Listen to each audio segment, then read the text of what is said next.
Bonjour à tous, nous revoilà pour la 13e émission de notre 8e saison. Comme nous trouvons que nos chroniqueurs ne sont pas assez nombreux, vous ferez aujourd'hui la découverte d'un nouveau. Mais qui est-il ? Eh bien pour cela, je vous propose de rester jusqu'à la fin, où vous pourrez également trouver une interview croustillante ainsi qu'un bêtisier hilarant. Mais bon, je n'en dis pas plus, il faut laisser place au générique.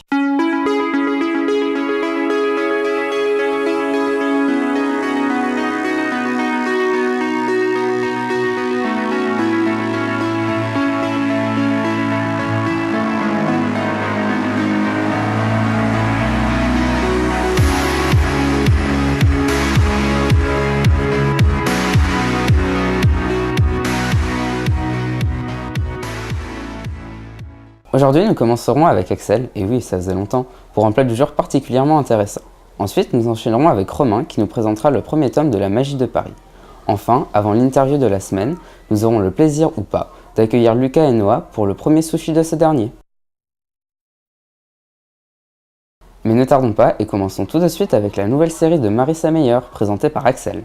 Salut les croque lecteurs. Pour cette émission, j'ai lu un livre sorti aux éditions Pocket, le premier tome du Gang des Prodiges.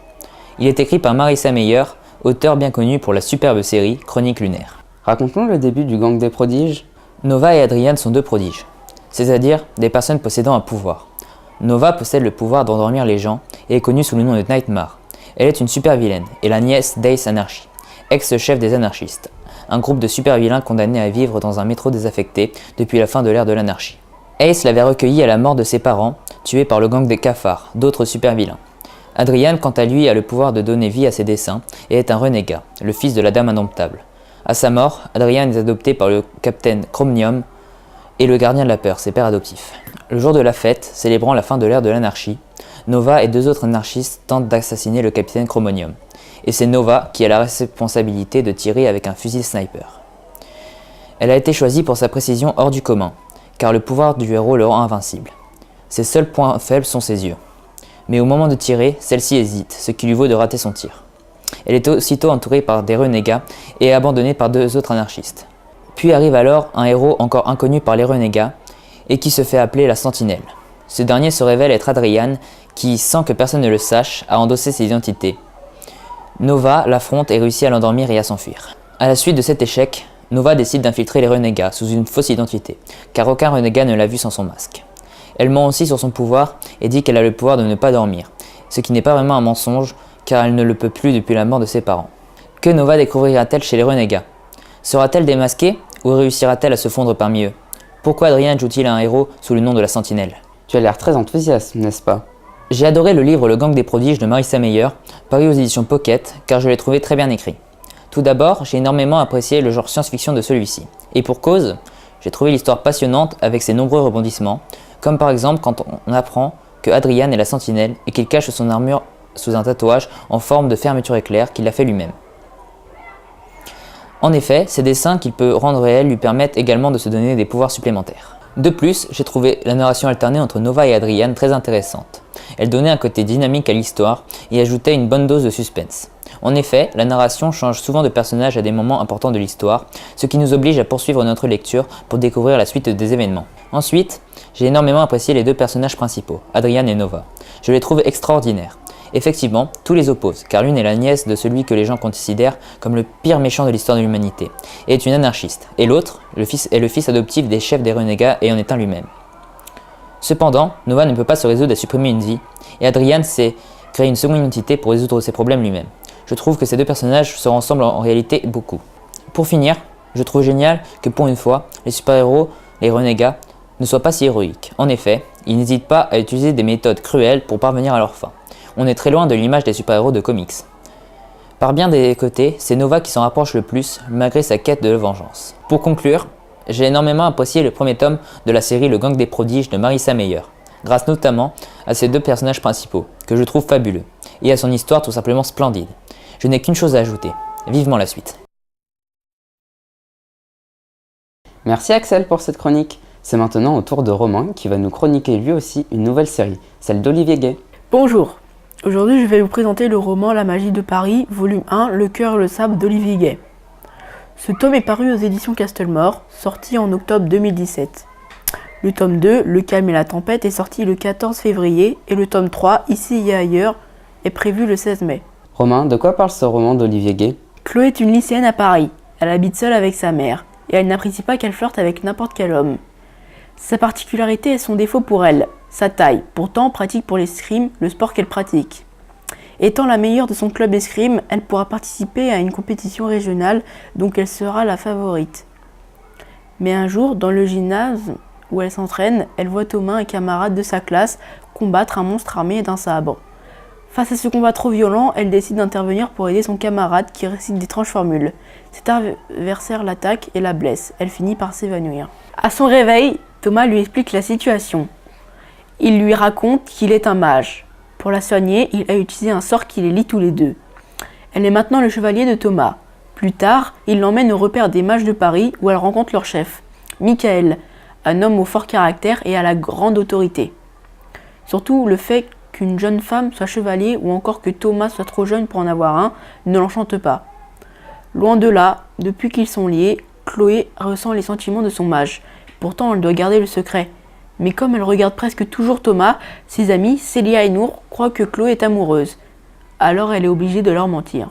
Grâce aux nouvelles capacités qu'elle a obtenues pendant son cours d'escrime, elle bat son professeur qui voulait la tester pour voir son niveau pour la compétition.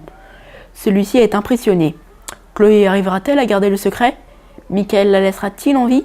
Et qui sont ces monstres qui attaquent les mages? Romain, qu'as-tu pensé de cette histoire? J'ai vraiment adoré le premier tome de la série La magie de Paris d'Olivier Gay. Tout d'abord, j'ai trouvé très intéressant l'univers imaginé par l'auteur. L'idée de placer des mages à Paris est tout à fait excellente. Ceux-ci doivent combattre des ghouls et protéger l'humanité. Chloé se retrouve plongée dans ce monde pour les aider et notamment Thomas, alors qu'elle n'en connaît rien.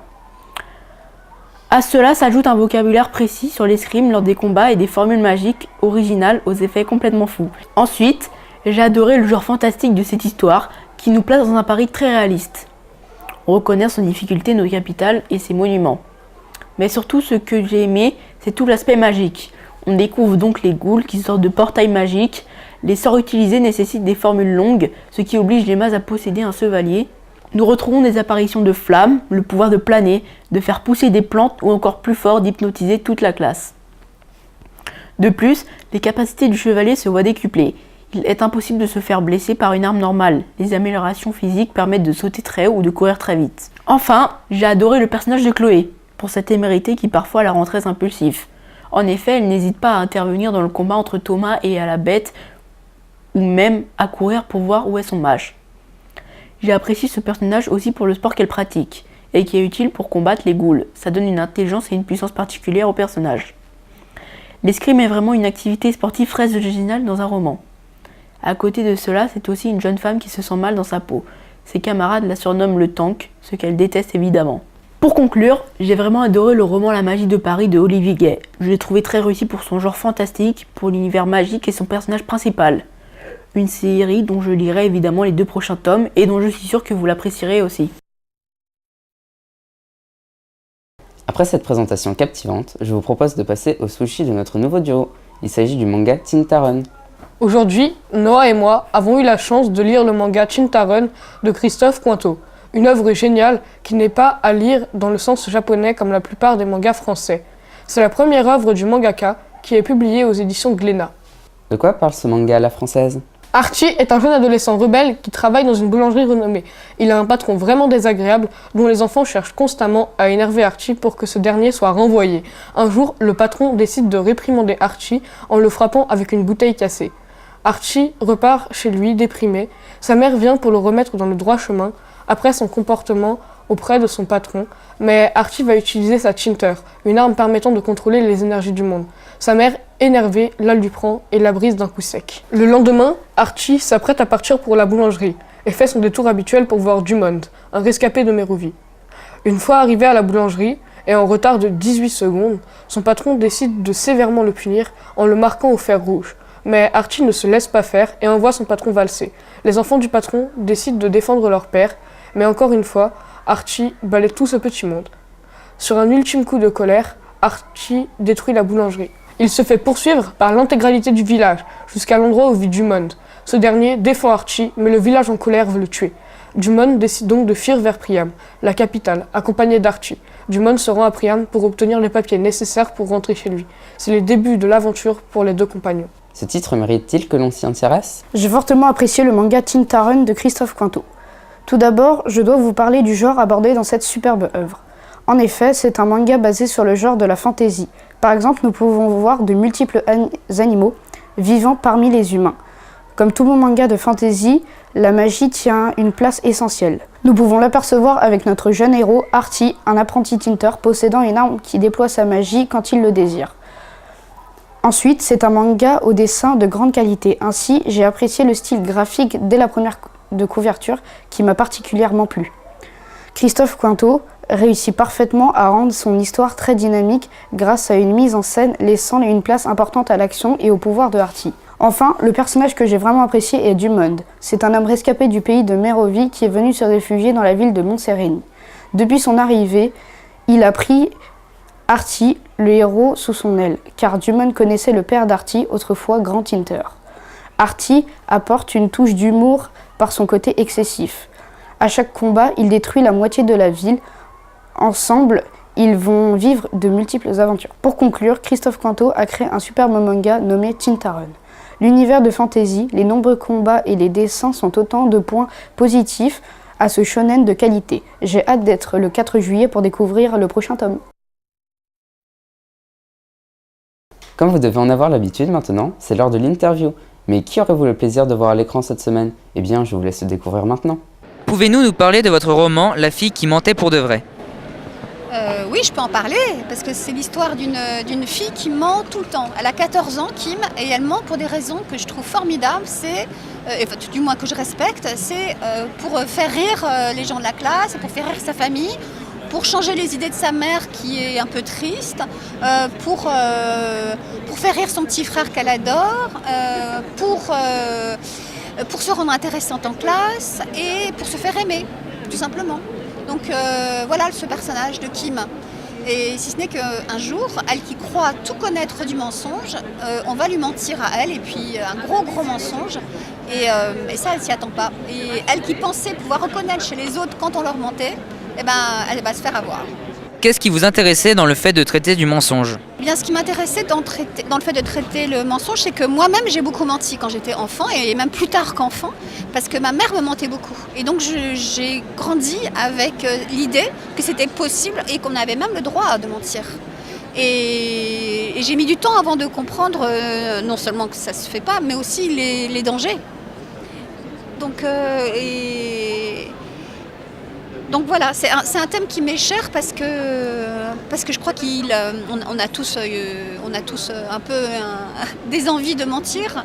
Et moi, ça avait pris des proportions folles parce que c'est d'abord le mensonge qui me venait avant de dire la vérité. Donc un jour, j'ai décidé d'arrêter de mentir. Mais je me suis dit, je ne dois pas être la seule, donc je vais en faire quelque chose, et pour les enfants et pour les ados. C'est votre 4e roman aux éditions Rouergue. Qu'est-ce que cet éditeur de particulier qui vous plaît? C'est un éditeur qui est extrêmement accueillant, généreux de son temps, respectueux de mon travail et qui en même temps me laisse une grande liberté et qui a le don de trouver des couvertures formidables et des titres aussi, parce que c'est un travail de collaboration, et les couvertures et les titres, et qui est toujours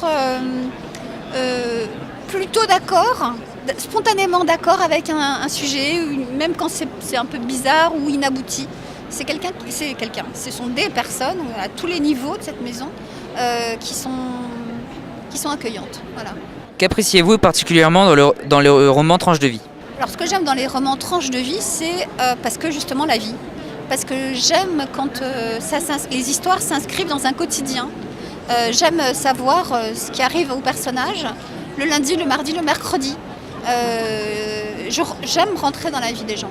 Pouvez-vous nous parler de vos futurs projets? Oui, je peux en parler, même si mes futurs projets sont pour les adultes. Un autre roman, j'en ai déjà écrit un premier aux éditions Lattès, et là j'en écris un deuxième, je ne sais pas quand est-ce qu'il sera terminé. C'est l'histoire d'une femme qui ne se reconnaît pas dans le miroir. C'était un vrai festin, malheureusement c'est déjà la fin. Mais je pense que c'est déjà très bien. En attendant, lisez plein d'écrivains, ça ne sera pas fait en vain. Mais je vous renvoie dans un prochain, jusqu'à là, soyez des saints.